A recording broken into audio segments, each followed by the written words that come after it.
Hello, today is Thursday, February 27th, 2020. I'm Joe Schmidt from TC2, and this is Staying Connected. On today's podcast, we're going to discuss something we've been hearing for years, and you may have as well, and that is the idea that in the enterprise, voice is dead, or at least dying. I'm pleased to be joined today by my two colleagues, Laura McDonald, a partner at LB3, and Keith Cook, a fellow TC2 director. So, Laura, what do you think? Is voice dead? Good day, Joe and Keith, and great question. And the answer is, for at least the last 15 years, the industry and the press have declared voice dead, or at least the traditional PSTN network. And we throw around a lot of acronyms. So PSTN, as a refresher, is the public switched telephone network. And that's traditionally the landline, the wired phone on your desk or at home on your wall, if you still have one. For enterprise users, it's embodied in services like PRI, ISDNs, T1s, and switched long distance. The claim that voice is dead is overstated. Traditional voice does live on, but one could reasonably say it's on life support. Think for a minute. How many millennials do you know that actually have a wired phone? And how many enterprises aren't using some type of voice over IP or SIP trunking for a majority or at least part of their voice? If you dig into the data on whether or not voice is actually dead and how much is left, one thing that can guide you is a recent FCC study that came out just last year. And it looked at switched access lines. And they said that switched access lines had declined at a compound annual growth rate of 12% per year. So that's pretty significant, but it's not death. You have to step back a second. The numbers that the FCC were looking at were over the 3 years prior to 2017. So my guess is the next time they do this research, they're going to find that that compound growth rate has increased quite a bit. But interestingly enough, they still found there was a significant amount of switched access retail. So it is not dead.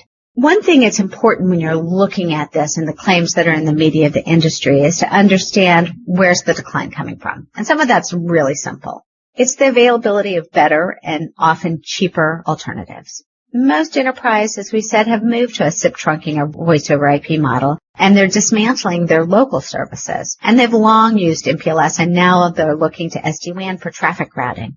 The decline of voice has also been fueled by the carrier's desire to get out of stricter regulations that are usually overlaying the traditional voice network and the cost of maintaining the traditional voice network, particularly when they've done a tremendous amount of investment in the digital coaxial and Ethernet networks.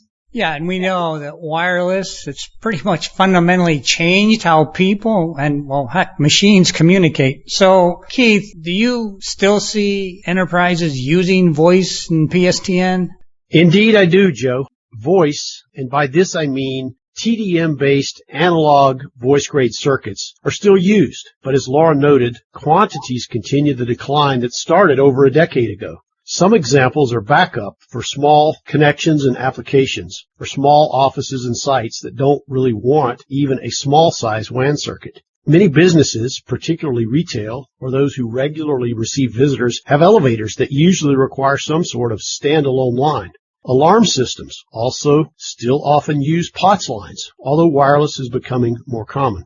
Recall that POTS lines don't require external power, and that's often a requirement for such connections as these. Finally, there's one industry in particular, the medical field, that still use fax machines in a big way. And I'm not talking about large contact centers for pharmacies or benefit management companies, but I'm talking about the small doctor's offices, pharmacies, independent pharmacies. Fax lines are still ubiquitous there, turning out hundreds of thousands of pages per day across the country.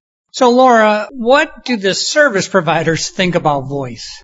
You know, honestly, I think the carriers are somewhat conflicted. On one hand, yes, legacy TDM networks are expensive to maintain, and there are these extra regulatory overlays that are associated with them. On the other hand, they're already in place, and most of that infrastructure is depreciated, and the overlays, the regulatory overlays, have softened over the last decade. Also, despite the newer technologies, carriers know that some businesses, as Keith just went through, still need these services. So there's a reluctance to eliminate them entirely. And when they've said they might, there's been a large hue and cry among certain segments of the market. Finally, I think there may be a little bit of a nostalgia factor.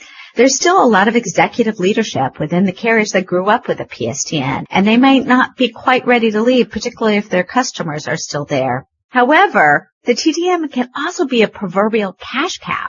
And as long as that cash cow is there, they want to provide it. When the cash cow aspect begins to dry up, I suspect the nostalgia factor will go out the window.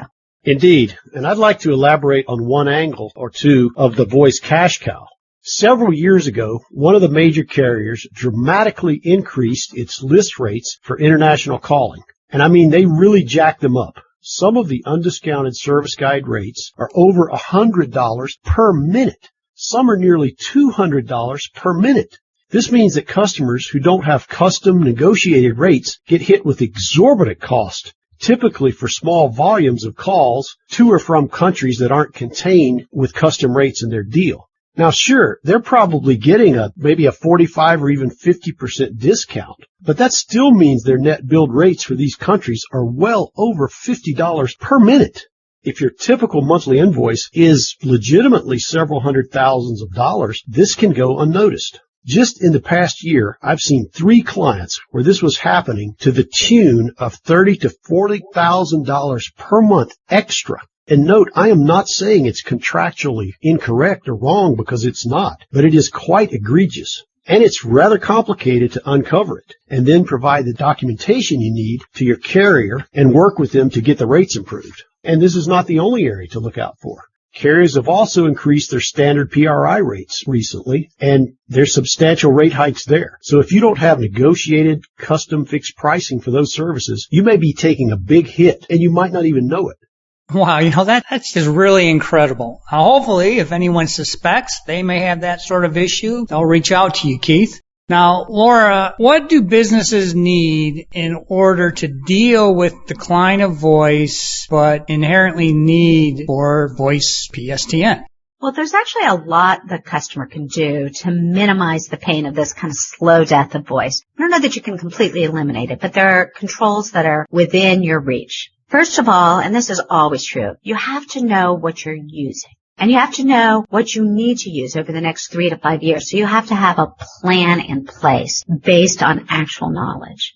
Customers should watch their invoices. As Keith just pointed out, there are red flags in your invoices that you need to be aware of. It's really easy to overlook your voice traffic invoices because they're a small part of your overall spend. But I'm always amazed at how many customers think they've disconnected services only to find out they've been billed for years for those same services. So have a method of how you do disconnects and follow up to make sure those disconnects are actually being done. You also need to check your contracts. As Keith pointed out, you may be getting rates that the carriers are lawfully allowed to charge you. So you need to close those loopholes. You need to look to see if you have a revenue commitment that's tied to voice. Some of the carriers do have your voice commitments tied to a revenue. So if you're going to migrate off of it, you need to make sure that you're not going to fall short of those revenues. Again, it goes back to knowing what you have, where you're going, and setting up a plan.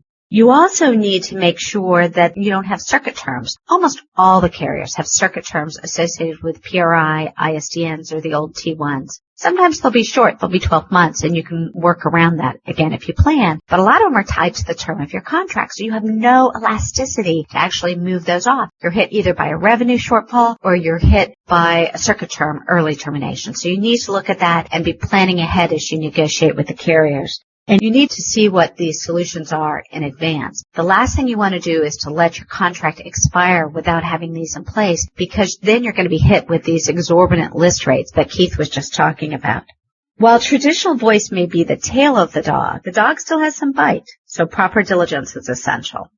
Okay, thank you, Laura, and thank you as well, Keith. This has truly been a great discussion. Now, if you think it's time to evaluate your use of legacy voice services, or you'd like to learn more about LB3 and TC2 services, you can contact Laura, Keith, me, or any of our LB3 and TC2 colleagues by giving us a call or dropping us an email. And you can also stay current by checking out our new websites, subscribing to the Staying Connected podcast, or you can follow us on LinkedIn.